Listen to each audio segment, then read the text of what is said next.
Bismillahirrahmanirrahim. Assalamu alaikum. Welcome to the second hour of news and views on Salam Media. It's just gone 9:02, and we cross over to Durban. We'll be talking with Durban-based Palestinian PhD student, and he is Abdelrahman Shat. Assalamu alaikum to you. Welcome to the program. Wa alaikum salam wa rahmatullahi wa barakatuh, and good morning, dear sister. Okay, before we actually go into the interview, can I ask what is the dissertation of your PhD? It's in business and management related to the small and medium startup businesses related to Palestine, the ecosystem of Palestine. Subhanallah. May you have much success with your PhD. Um, Abdul Rahman, you've experienced immense personal loss with 59 of your extended family members having been killed in the genocide in Palestine, obviously. How are you coping with this grief whilst also pursuing your education? Yeah, first of all, thank you so much for your efforts here as Salam Media channels. Allah bless you and your great efforts. First of all, yeah, it's not easy situation. It's a very difficult situation to hear news about our family members in Gaza Strip and all the people generally as well. Definitely, it will affect our emotions. It will affect our situation here and mentalities here in South Africa, because we losing close people and friends every day, especially during the war before the ceasefire. So, but Alhamdulillah, we try to make balance between my mission here and the situation there, inshallah. You managed to, Alhamdulillah, through the grace of Allah subhanahu wa ta'ala, you managed to get your parents obviously over the border, get them out of Palestine through the Rafah border. What was that like for you, having helped your parents cross the border? Yeah, subhanallah, you see, before the war, the plan was to go to visit them in December. Then, subhanallah, the war happened in October. During that time, I didn't see them 5 years, and even my children as well, so we missed each other. So the war happened in the 7th of October. Then the border was about to close, and our houses destroyed there totally. The 2 houses and the office of my dad as well. So they moved to Rafah after that. And then, Alhamdulillah, our best after they spent 90 days in Gaza, in Rafah, we managed, myself and my blood brother here in South Africa, to invite them. So they came, Alhamdulillah ta'ala, and we meet each other.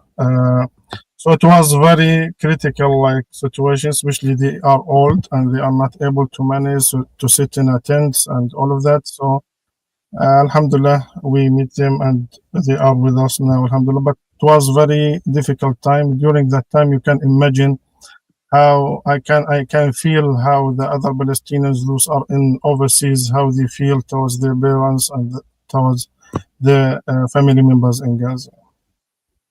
You talk about rebuilding Gaza after the destruction.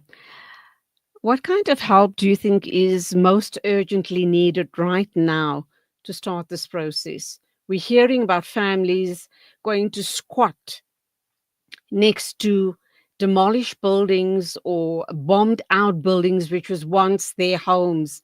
But they'd rather be there in a tent, but be in a place which they once called home.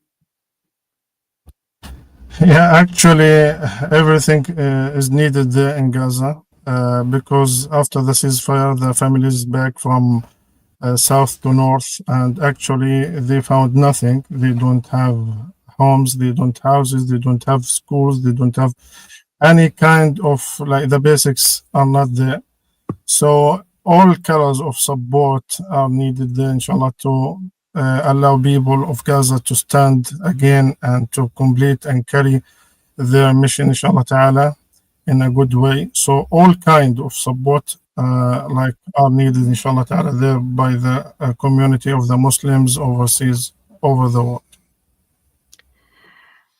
You talk about rebuilding Gaza, Alhamdulillah, Yes. and we hope and pray, inshallah, that we can come out in our droves to support the people of Palestine.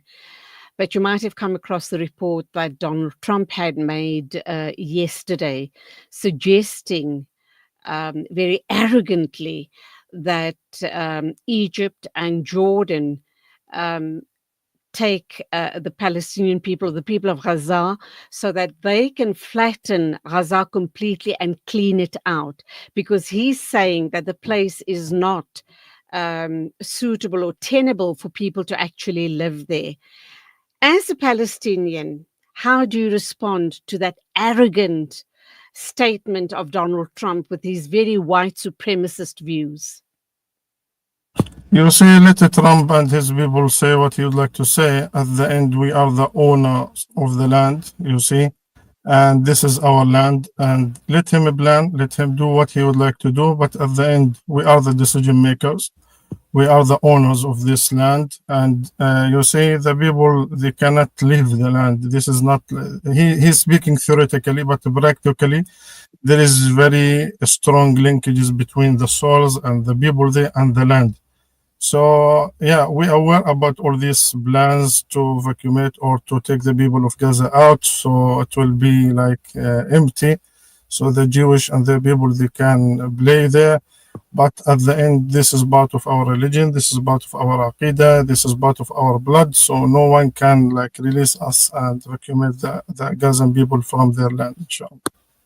How do you balance being a student here in Durban, in South Africa, uh, dealing with the emotional weight of what's happening in Gaza, knowing that people are now going back uh, in their hundreds of thousands to try and rebuild their land, also knowing that the infrastructure has been completely destroyed, also being cognizant of the fact that they have a huge task ahead of them?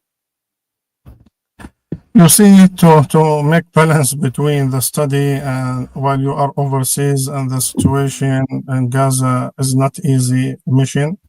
We try our best, alhamdulillah ta'ala, because you see, we are here to learn from, to acquire new skills and new knowledge, inshallah, to go back to to build our country. This is like our mission. So, to make balance again, it's not easy exercise, but alhamdulillah, we do our best to accomplish and to achieve our mission to be able to go back and to add value, inshallah, and to build Gaza and to add value to the community of Palestine in general. Alhamdulillah, South Africa has a very deep feeling and deep connection with the Palestinian people. And I think you, as a Palestinian yourself, has seen the type of support that has come from the mainly Muslim community in South Africa. What further role do you see us playing in rebuilding the lives of the Palestinian people and helping to rebuild Gaza? First of all, I would like to thank the government and the people of South Africa, especially the Muslim communities as well, for their standing and support, continuous support actually to the case of Palestine. And I can say that the only country in the world that stand clearly and nicely with the case of Palestine is South Africa and the community of South Africa. And this is like, it will be part of the history, you see, that during the difficult time that we face, the only country and community stand with us is South Africa and its people. Alhamdulillah, we would like to say thanks a million to everyone believe and support us and still continue supporting us. So this is very important for us. It's like we appreciate and value this important standing, and we would like to ask them to follow all the available means to like stand with us till we, inshallah, achieve our mission together.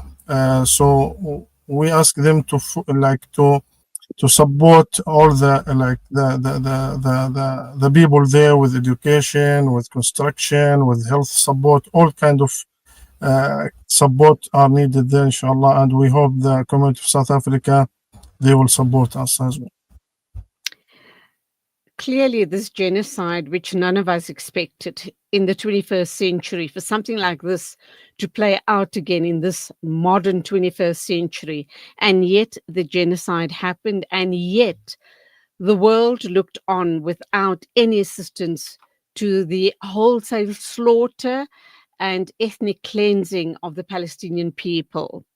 What do you believe is the lesson, not only to us as South Africans, South African Muslims, but people around the world should take away from what has happened in Gaza? Yeah, first of all, like the dua is important. The other thing, to take initiatives. For example, if anyone interested in the sector of education, try to figure out and to contact the education system in Gaza to see how they can share experience, how they can share any kind of support to support the educational system there. The same with health. Anyone, like individual or groups or institutions or government or anyone interested in health, for example, sector, to liaise, to contact all the people those are in charge and managing the health sector there, etc. With all other sectors. In this way, we can have like continuous support based on the sectors that can allow us and allow Gaza to stand again, inshallah ta'ala, to be able to support the people to stand nicely against the enemy of the Ummah. We do know, sadly, that the Western world, the United States, Germany, UK, and other such countries, white supremacist views that they hold, were complicit in this war on Gaza, this genocide, because they supplied the weapons. But by the same token, there were Arab neighbors that didn't lift a finger to assist our Palestinian brothers and sisters. How do you view this, and how do you believe that the different peoples as neighbors will be able to live in peace with each other going forward once, inshallah, Gaza has been rebuilt, and once Palestinian people have been emancipated and they're given the right to return and rebuild their land, rebuild their homes?